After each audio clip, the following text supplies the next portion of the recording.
yo lo haré. Ahora vayamos al capítulo 16, versos 23 y 24, en donde Jesús hace énfasis en el mismo asunto. En aquel día no me preguntaréis nada. De cierto os digo, que todo cuanto pidiereis al Padre en mi nombre, os lo dará. Hasta ahora nada habéis pedido en mi nombre. Pedid y recibiréis, para que vuestro gozo sea cumplido. Muéstreme una persona cuyas oraciones le son contestadas, y de seguro que esa persona está llena de gozo. Jesús también dijo en Juan 14:6, yo soy el camino y la verdad y la vida. Nadie viene al Padre sino por mí. Y esa es la verdad en cuanto a la oración. No hay forma de llegar a Dios el Padre sino únicamente por medio de su Hijo Jesucristo. Supongamos que usted se pierde buscando una dirección en un lugar que no conoce. Así que detiene a una persona en la calle para que le ayude, y esa persona le dice, vaya derecho 3 cuadras más, luego vire a la derecha, verá una casa blanca con una cerca de madera, entonces vire a la izquierda, y esa es una calle sin salida. Recorra 3 cuadras más, vire a la derecha, y usted le interrumpe y le dice, un momentito, por favor, no puedo recordar todo eso, déjeme anotarlo. Y la persona que le está dando las direcciones le dice, ¿sabe qué? Yo estoy yendo en la misma dirección, permítame guiarle. Usted únicamente sígame. Esa persona no solo le señala el camino, sino que, por así decirlo, se vuelve el camino. Jesús no indica el camino, Jesús es el camino hacia el Padre, y cuando usted ora en el nombre de Jesús, Él le lleva a la presencia del Padre. Anota Efesios 2:18. Porque por medio de Él los unos y los otros tenemos entrada por un mismo Espíritu al Padre. ¿Qué significa orar en el nombre de Jesús? Significa orar con su autoridad. Cuando usted pone su firma en un cheque y se lo da a alguien, esa persona va al banco y lo efectiviza. El banco le entrega la cantidad de dinero estipulada en el cheque, porque ese cheque lleva su nombre, lleva su firma, y con su firma usted le autoriza al banco la entrega de ese dinero. Trate de ir a cualquier banco y hacer efectivo un cheque que no tiene ninguna firma, y le aseguro que estará metiéndose en profundos problemas. Cuando pedimos en el nombre de Jesús, no estamos simplemente rociando con algún polvito mágico oraciones al decir en el nombre de Jesús, abracadabra, que lo que he pedido se haga. No es así de ninguna manera. Orar en el nombre de Jesús significa, primero, obedecer su mandato. Segundo, hacer algo aprobado por Él. Tercero, saber que eso le dará honor y gloria a Él. Y cuarto, saber que el Padre será glorificado por lo que hacemos en el nombre de Jesús. Si usted ora sin usar el nombre de Jesús legítimamente, no tiene ninguna razón para esperar que su oración sea contestada. Ahora, obviamente, el orar en el nombre de Jesús significa que usted debe ser salvo, que debe ser su discípulo y que debe estar en comunión con Él para conocer su voluntad. No solo ora en el nombre de Jesús, sino que también ora en el Espíritu. Veamos Efesios 6:18. Orando en todo tiempo, con toda oración y súplica en el Espíritu, y velando en ello con toda perseverancia y súplica por todos los santos. Así como se debe orar en el nombre de Jesús, hay que orar en el Espíritu. Casi al final del Antiguo Testamento hay un versículo muy interesante. Busque Zacarías 12:10. Dios habla de lo que hará en los últimos días, cuando los judíos como nación vengan a Jesús. Y derramaré sobre la casa de David y sobre los moradores de Jerusalén espíritu de gracia y oración, y mirarán a mí, a quien traspasaron, y llorarán como se llora por hijo unigénito, afligiéndose por él como quien se aflige por el primogénito. muchas cosas maravillosas en este versículo, pero lo que más me bendice es que Dios dice que hay un Espíritu, el Espíritu Santo, que es el Espíritu de gracia y de oración. ¿Tiene usted dificultades al orar? ¿Sabe por qué? Porque no está lleno del Espíritu. Porque cuando lo esté, la alabanza y la oración fluirán de su Espíritu. Usted estará constantemente alabando a Dios y constantemente suplicando en oración.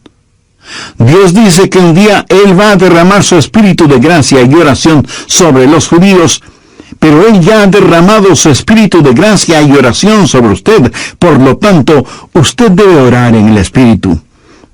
En la pequeña epístola de Judas, el verso 20, dice: pero vosotros, amados, edificando sobre vuestra santísima fe, orando en el Espíritu Santo. ¿Había notado eso? ¿Cómo se desafía usted mismo? Orando en el Espíritu Santo. ¿Por qué es tan importante orar en el Espíritu? Bien, sabemos que cuando oramos en el nombre de Jesús, oramos con autoridad. Pero cuando oramos en el Espíritu, oramos con fortaleza para que Él nos ayude. Déjeme, le muestro algo en Romanos 8:26. Y de igual manera, el Espíritu nos ayuda en nuestra debilidad, pues que hemos de pedir como conviene, no lo sabemos. Pero el Espíritu mismo intercede por nosotros con gemidos indecibles. Mi amigo, esto significa que cuando usted ora, no lo puede hacer sin el Espíritu, y Él no lo hará sin usted. Es el Espíritu el que ora. Y Él hace por usted lo que usted no puede hacer por usted mismo. El Santo Espíritu de Dios inspira, guía, pone energía y sostiene nuestras oraciones. Nuestro espíritu humano es débil, y aunque el Espíritu esté dispuesto, nuestra carne es débil. Por lo tanto, el Espíritu Santo nos ayuda en nuestra debilidad. No hay ninguno de nosotros que alguna vez no haya dicho: fallé en mi vida de oración. Ojalá pudiera orar más. ¿Por qué no puedo hacerlo? Le diré por qué no oramos más. Francamente, porque somos débiles. Pero nuestra debilidad no debe convertirse en incapacidad, sino más bien en fortaleza, porque la Biblia dice que cuando somos débiles, somos fuertes. Si aprendemos a depender en el Espíritu Santo, quien nos ayuda en nuestras debilidades, inspirándonos, guiándonos y capacitándonos. Más aún, Él nos ayuda en nuestra ignorancia. Pues ¿qué hemos de pedir como conviene? No lo sabemos. ¿Alguna vez ha pensado en eso? Estuve una vez en una conferencia bíblica en Dallas. Al finalizar la conferencia, 2 jóvenes estudiantes se me acercaron y uno de ellos me preguntó: Pastor, ¿usted ora? Le respondí que sí. Entonces me dio una pequeña tarjeta diciéndome: aquí están nuestros nombres. Somos estudiantes en el seminario, por favor, ore por nosotros. Yo les agradecí y puse esa tarjetita en mi Biblia. He orado por esos estudiantes, pero no creo que lo haya hecho en forma regular. No porque ellos no me importen, pero una asignación de oración es más que 2 nombres en una tarjeta. Si tuviera que orar por todos quienes me piden que ore por ellos, ni las 24 horas del día serían suficientes, se lo aseguro. Esa es la verdad. Si usted trata de orar por todos y por todo, su oración, en vez de ser un caudaloso río, se convertirá en un estancado pantano. La oración, para que sea poderosa, tiene que ser canalizada. Cuando alguien me dice que está orando por mí, me siento increíblemente bendecido. Y hay hermanos que me dicen que oran por mí diariamente, y doy gracias a Dios que muchos oran por mí. Pero me entristece la realidad de que hay millones de seres humanos por los cuales nadie ora.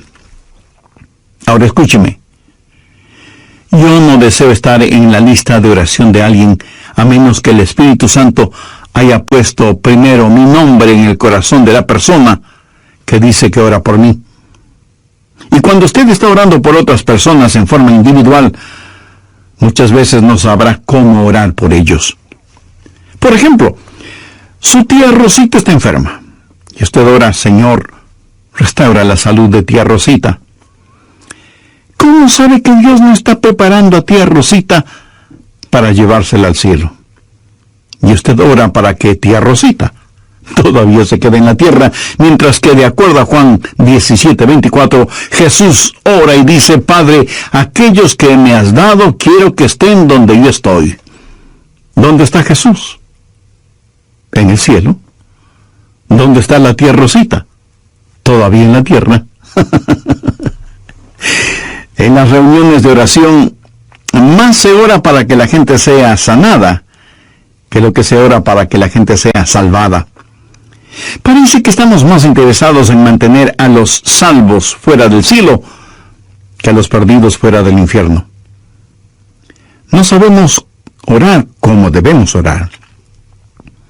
Cuando Saulo perseguía a los seguidores de Cristo, antes de que fuera el apóstol Pablo, me pregunto qué oraba la iglesia en relación con Saulo. Si yo hubiera vivido en esa época, seguro que hubiera orado: Señor, mira cómo este Saulo nos persigue. Elimínalo, evapóralo, Señor, haz algo con él. Y ciertamente, Dios hizo algo con él, pero no precisamente como se lo pedimos. Dios lo transformó en el poderoso apóstol Pablo. A veces no sabemos ni lo que pedimos. Por eso el Espíritu Santo, que intercede por nosotros, dice: Señor, esto es lo que Adrián está pidiendo, pero esto es lo que en realidad necesita. El Santo Espíritu de Dios nos ayuda en nuestras debilidades cuando nosotros no sabemos cómo orar, por qué orar, o cuando no tenemos la fortaleza, ni la energía, ni el deseo de orar.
E intercede con nosotros, como la Biblia lo dice en Romanos 6:26, pero el Espíritu mismo intercede por nosotros con gemidos indecibles. Ni usted ni yo, nadie puede orar como el Espíritu Santo puede hacerlo. Y la expresión gemidos indecibles era utilizada para describir los dolores de una mujer dando a luz. Eso, mi amigo, es orar en el Espíritu. Intercede por nosotros con gemidos indecibles, porque muchas veces nosotros no sabemos qué pedir. Algunos años atrás, yo viví la experiencia de un profundo dolor emocional y espiritual a tal grado que no podía ni siquiera articular una sencilla oración. Lo único que podía hacer era quejarme. Pero el Santo Espíritu de Dios escuchó mi oración y Él llevó mi dolor, mi súplica, hasta el trono de la gracia y la misericordia de Dios. Entonces usted ora primero en el nombre de Jesús, segundo en el Espíritu Santo. Para orar en el nombre de Jesús, usted tiene que ser salvo, y para orar en el Espíritu, usted tiene que ser lleno del Espíritu Santo de Dios. Tercero, usted debe orar en obediencia a Dios. Es una malvada necedad el esperar que Dios escuche sus oraciones cuando usted no está viviendo en obediencia a Él. Lo triste es que hay personas que tienen la idea de que Dios les bendecirá, aún en su desobediencia. Razone esto un instante. Si usted está viviendo una vida de desobediencia, y aún así Dios contesta sus oraciones, ¿qué es lo que Dios está haciendo? Está animando y recompensando su pecado. Pero escúcheme, Dios le ama demasiado como para hacer eso. Veamos el Salmo 66. Quiero mostrarle algo. Salmo 66, verso 18. Este es un versículo que debería estar subrayado en su Biblia. Si en mi corazón hubiese yo mirado la iniquidad, el Señor no me habría escuchado. Ahí lo tiene, en blanco y negro y bien impreso. Y usted no tiene que ser un científico aeroespacial para entender eso, ¿verdad? Muchos hablan de las grandes promesas en la oración. Bien, esta es una promesa. Si en mi corazón hubiese yo mirado la iniquidad, el Señor no me habría escuchado. Ahora, note que no dice, si hubiera pecado, Dios no me escucharía. Dios no le escuchará a usted. Dios no me escuchará a mí. Dios no escuchará a nadie que tenga iniquidad en su corazón. Iniquidad significa el hacer trato con el pecado, sentirse en paz haciendo el pecado. Y si yo tengo cualquier iniquidad en mi corazón, Dios no me escuchará. Ora usted a Dios. Si tiene algún pecado en su corazón, ¿cómo puede esperar que Dios le escuche? Para que Dios le escuche, usted tiene que arrepentirse de sus pecados y tener a Jesús como su Salvador y Señor. Si antes no ha hecho esta decisión, le invito a que lo haga ahora mismo. Ore y diga, querido Dios, sé que soy pecador y que mi pecado merece tu justo juicio, pero me acerco a ti en busca de gracia y de misericordia, y suplicarte en los méritos de tu Hijo, el Señor Jesucristo, me perdones. Señor Jesús, tú diste tu misma vida en la cruz para darme vida eterna, y prometiste salvarme si confiaba en ti. Desde este mismo momento confío absolutamente en ti. Ven a mi corazón, sé mi Salvador y mi Señor.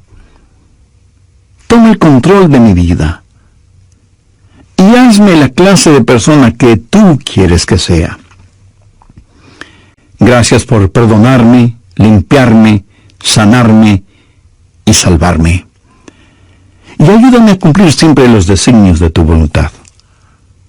Lo pido en tu santo nombre. Amén. Amiga, amigo, no se impresiona con sus oraciones, pero sí se impresiona con su necedad. Veamos lo que dice Isaías 1:13. No me traigáis más vana ofrenda. ¿Sabe usted lo que es una vana ofrenda? Es solo una oración vacía. No me traigáis más vana ofrenda. El incienso me es abominación. Aquí ellos estaban en el templo quemando incienso, ofreciendo incienso en el altar. No me traigáis más vana ofrenda, el incienso me es abominación, luna nueva, el día de reposo, el convocar asambleas, no lo puedo sufrir, son iniquidades vuestras fiestas solemnes. ¿Qué es lo que Dios está diciendo aquí? Que todo lo que ellos hacían como parte de su religión, Él lo detestaba. Y en Isaías 1, los versos del 15 al 17, leemos: Cuando extendáis vuestras manos, yo esconderé de vosotros mis ojos. Asimismo, cuando multipliquéis la oración, yo no oiré. Llenan están de sangre vuestras manos, lavaos y limpiaos, quitad la iniquidad de vuestras obras de delante de mis ojos, dejad de hacer lo malo, aprended a hacer el bien, buscad el juicio, restituid al agraviado, haced justicia al huérfano, amparad a la viuda. Veamos ahora Isaías 59:1. He aquí que no se ha cortado la mano de Jehová para salvar, ni se ha agravado su oído para oír. Dios no se ha vuelto manco ni sordo, pero vuestras iniquidades han hecho división entre vosotros y vuestro Dios, y vuestros pecados han hecho ocultar de vosotros su rostro para no oír. ¿Ha leído alguna vez algo del libro de Esdras? Vayamos al capítulo 9, verso 6. Esdras está orando y dice: Dios mío, confuso y avergonzado estoy para levantar, oh Dios mío, mi rostro a ti, porque nuestras iniquidades se han multiplicado sobre nuestra cabeza, y nuestros delitos han crecido hasta el cielo. Mi amigo, debemos orar en obediencia. Para resumir un poco todo esto, vamos a la primera epístola de Juan. No el Evangelio de Juan, sino la primera epístola de Juan, capítulo 3, verso 22. Y cualquier cosa que pidiéramos, la recibiremos de Él, porque guardamos sus mandamientos y hacemos las cosas que son agradables delante de Él. Los rebeldes jamás verán sus oraciones contestadas. Déjeme retroceder un poco las páginas de la historia. Recuerda cuando Israel había conquistado Jericó y tuvieron que pelear contra un pequeño pueblito. No era ninguna gran ciudad. Un pueblito llamado Ai. Apenas 3 letras, H-A-I, Ai. Y sin embargo, los israelitas tuvieron que huir, como se dice vulgarmente, con el rabo entre las piernas, ignominiosamente derrotados. Y Josué tiene que ir y postrarse delante de Dios y preguntarle cómo pudo permitir que tal cosa sucediera. Mire lo que le contestó Dios en Josué 7, los versos 10 y 11. Y Jehová dijo a Josué: levántate, ¿por qué te postras así sobre tu rostro? Israel ha pecado. ¿Qué está diciendo? Josué, hijo mío, ¿por qué me estás orando? No puedes utilizar tus oraciones como una cortina de humo para ocultar el pecado que hay en medio del pueblo. Enfrenta y elimina ese pecado, y entonces oiré tus oraciones. Cuarto, usted debe orar en la voluntad de Dios. No solo conocer a Jesús, no solo ser lleno del Espíritu, no solo obedecer los mandamientos, pero aún habiendo hecho todo esto, todo lo que usted desea no es necesariamente la voluntad de Dios para usted. Anote 1 Juan 5, versos 14-15. Y esta es la confianza que tenemos en Él, que si pedimos alguna cosa conforme a su voluntad, Él nos oye. Y si sabemos que Él nos oye en cualquier cosa que pidamos, sabemos que tenemos las peticiones que le hayamos hecho. Orar en la voluntad de Dios. Y usted no encuentra la voluntad de Dios simplemente por adivinación. Pastor, ¿cómo voy a conocer la voluntad de Dios? Bien, permítame hacerle una pregunta. ¿Quiere en realidad saberlo? Y usted me responde: bueno, no sé si quiera saberlo o no. Entonces le haré otra pregunta. ¿Quiere hacer la voluntad de Dios? Y usted me responde: sí, claro que sí. ¿La quiere hacer realmente? Quiero decir, si Dios le dijera este mismo momento: hay algo que deseo que hagas, ¿lo haría? ¿Sabe usted cuál sería la primera pregunta debido a nuestra naturaleza humana? ¿Qué es, Señor? Esa no debería ser la primera pregunta o la primera respuesta. Usted no puede contestar una pregunta con otra pregunta. Usted debe contestar esa pregunta con una afirmación. Adrián, hay algo que quiero que hagas. ¿Lo harás? Yo debo contestar: sí, Señor, lo haré. ¿Qué es lo que quieres que haga? Mira, la manera de conocer la voluntad de Dios no es sabiendo lo que es, sino comprometiéndose a hacerla aún antes de saber lo que es. Eso es confianza. Sencillamente diga: Señor, estoy listo, y haré lo que quiera que tú quieras que haga. Y aunque esa frase pueda trabar nuestra lengua, destraba nuestra capacidad de obediencia. Debo admitir que muchos tienen temor de la voluntad de Dios. De alguna manera se les ha metido la idea en la cabeza de que si se prestan para servicio bajo la voluntad de Dios, van a terminar como misioneros en el país de Salsipuedes, viviendo en una choza con piso de tierra y comiendo carne de serpiente o quién sabe qué otros exóticos alimentos.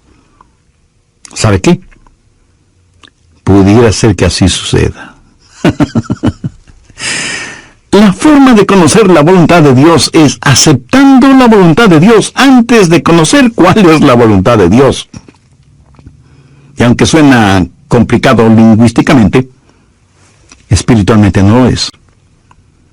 Pero usted me dice, el pastor, quiero más detalles. Muy bien, le voy a dar más detalles. La voluntad de Dios es buena, perfecta y aceptable. Y si piensa que esto lo digo porque soy muy inteligente, pues siento desilusionarle. Veamos qué dice Romanos 12, versos 1 y 2. Así que, hermanos, os ruego por las misericordias de Dios, que presentéis vuestros cuerpos en sacrificio vivo, santo, agradable a Dios, que es vuestro culto racional. No os conforméis a este siglo, sino transformaos por medio de la renovación de vuestro entendimiento, para que comprobéis cuál sea la voluntad de Dios, agradable y perfecta. Usted no necesita saber nada más que esto. La voluntad de Dios es buena, agradable y perfecta.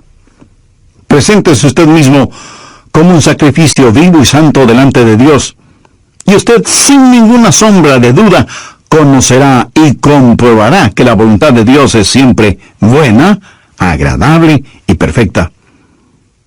La oración es para manipular la voluntad de Dios, para que se amolde a la suya. Es descubrir la voluntad de Dios y meterse de cabeza en ella. Pero escúcheme con atención. En última instancia, usted no encuentra la voluntad de Dios. La voluntad de Dios lo encuentra usted. Cuando su corazón está bien con Dios, usted presenta su cuerpo como un sacrificio vivo.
Rehúsa el ser amoldado por el sistema y los valores del mundo, para más bien ser transformado, renovado en su mente y empezar a pensar los pensamientos de Cristo y por lo tanto tener la capacidad de orar en la voluntad de Dios.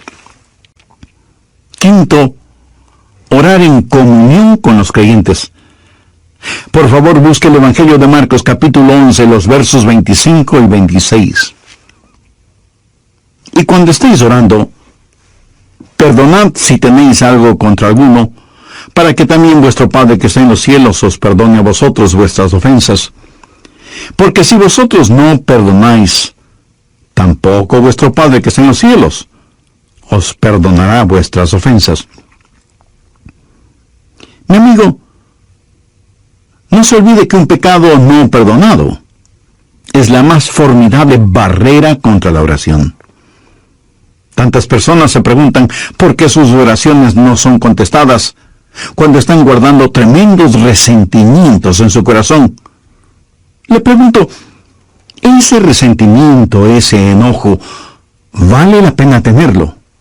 Lo que es peor, vale la pena ir acumulándolo, guardándolo, hasta que por fin estalla, hiriendo no solo a quienes motivaron ese enojo, sino a usted mismo. La satisfacción carnal de guardar un resentimiento contra alguien no vale de ninguna manera la pena, porque impide que nuestras oraciones sean contestadas. Escuché de una pequeña niña que una noche, por haberse portado mal, su mamá le mandó temprano a la cama. Pero antes de acostarse, la niña debía orar. Ella así lo hizo. Oró por su hermana y su hermano, oró por su papá y su abuelita, oró por sus amigas en la escuela, oró por su profesora, oró por su perro y por su gato, y finalizó con un alegre amén. Luego, mirando a su madre, le dijo: como habrás notado, mamá, tú no estuviste en mi oración.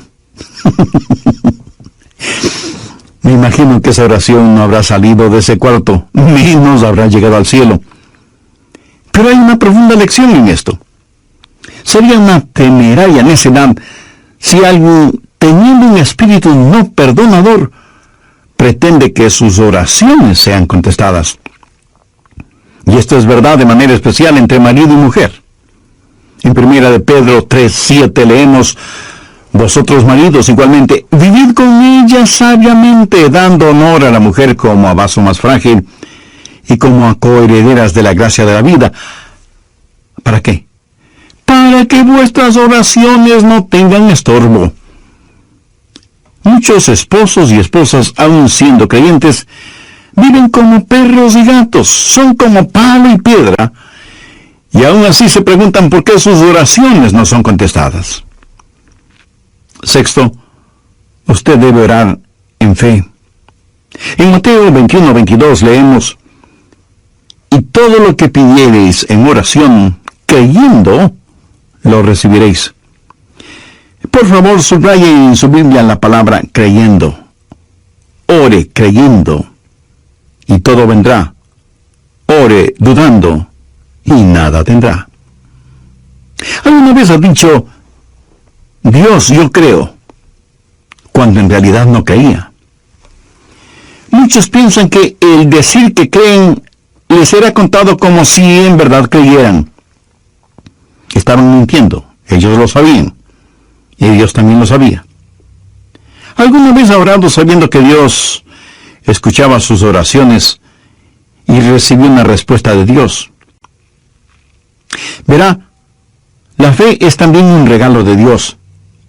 La fe no es algo que usted guarde en su bolsillo o en su cartera para gastarla en cualquier cosa que se le antoje.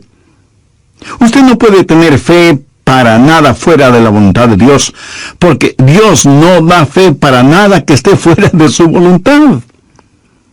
Y usted no puede tener ninguna fe a menos que Dios se la dé. Y no faltará quien pregunte: ¿por qué no tengo más fe? Si usted pone en práctica lo que he compartido en este estudio bíblico, le puedo asegurar que descubrirá que la fe está ahí.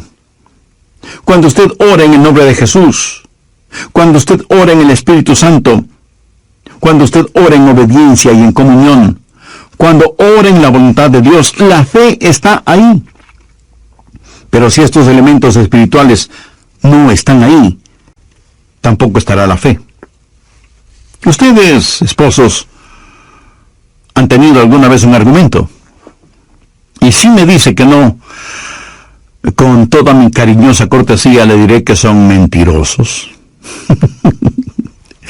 Cuando marido y mujer tienen un argumento y no lo solucionan, y luego se arrodillan para orar por su hijito enfermo, ¿no se sienten espiritualmente enfermos? ¿No sienten que están actuando hipócritamente?